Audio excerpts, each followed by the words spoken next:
अस्सलामुअलैकुम। मैं नासिर महमूद गुजर, मरकज़ी कन्वीनर आल पाकिस्तान गुजर एसोसिएशन। दोस्तों, मेरे चैनल को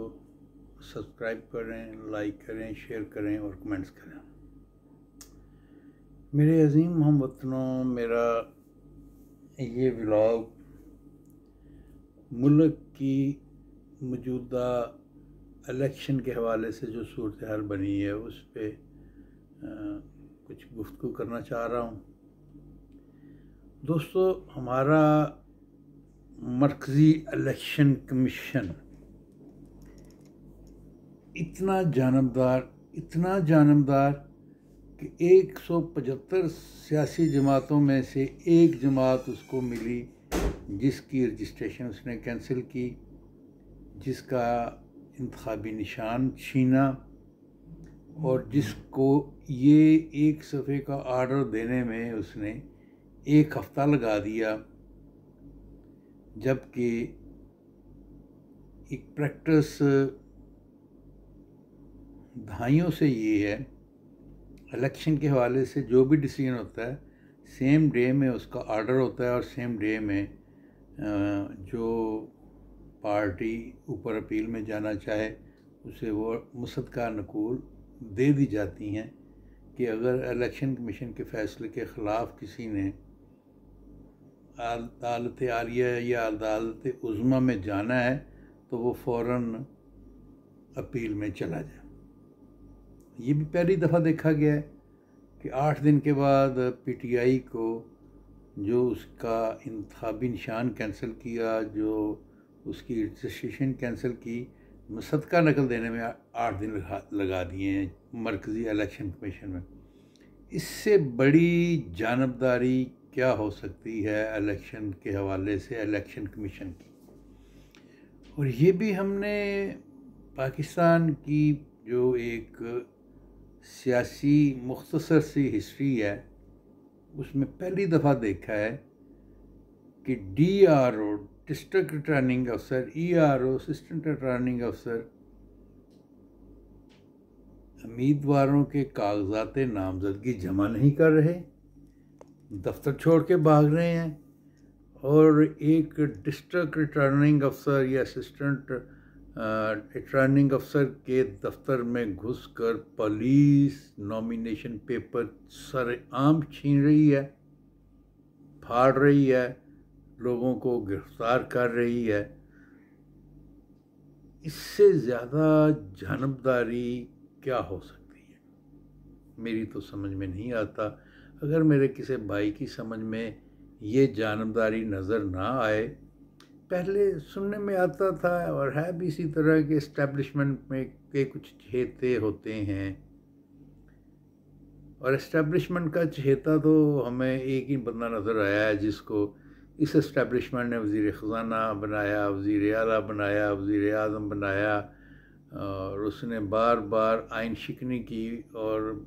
अदलिया ने उसको बार बार डिस्क्वालीफाई किया, और फिर हमारी इस्टेब्लिशमेंट बार बार उसको माफ़ी भी देती है, उसे मुल्क से बाहर निकालती है। सज़ा होने के बावजूद एक दफ़ा गया, दूसरी दफ़ा गया, फिर इस्टेब्लिशमेंट उसको इस्तेमाल करते हुए वापस पाकिस्तान लाती है, वापस इक़्तिदार देती है, फिर उसके भाई को इक़्तिदार दिया जाता है, फिर उसको पाकिस्तान ला के अदलिया से जो है उसके जिसमें सज़ाएँ हुई हैं, एक तो केस चलने होते हैं ना जी, ट्रायल में एक सज़ाएँ हुई हैं, और उन सज़ाओं को जो हुकूमती अदारा पहले सज़ा के लिए आर्गू करता था वही हुकूमती अदारा जाके कहता जी हमें सज़ा जज़ा से इससे कोई मतलब नहीं है हमारा, इसको माफ़ी देनी है, माफ़ी दे दो इसको, हम तो विड्रा कर रहे हैं केस। दोस्तों, अगर ये केस इतने ही कमज़ोर हैं तो उस वक्त के प्रोसिक्यूटर नैब, उस वक्त का चेयरमैन नैब, उस वक्त के सूबाई चेयरमैन, उस वक्त की इन्वेस्टिगेशन एजेंसियों के जितने भी अरकान ने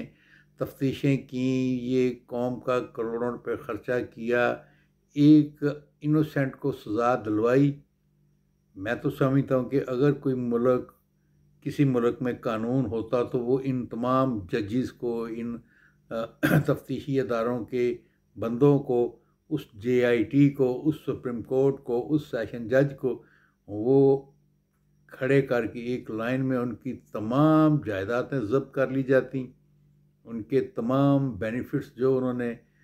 अब अपने मुख्तलिफ ओहदों में लिए हैं उनकी जायदादें बेच के वो रिकवर किए जाते भी तुमने एक इनोसेंट आदमी को क्यों सज़ाएं दिलवाई। तो अगर वो केस ठीक थे तो जो अभी जो कर रहा है फिर उसके साथ वो सलूक होता। उन हुकूमती अदारों के ख़िलाफ़ ये जो है एक्शन होना चाहिए। यही मौजूदा अदलिया जो उनके केस माफ़ कर रही है, यही उन्हें रिलीफ दे दे, यही उन अदारों को,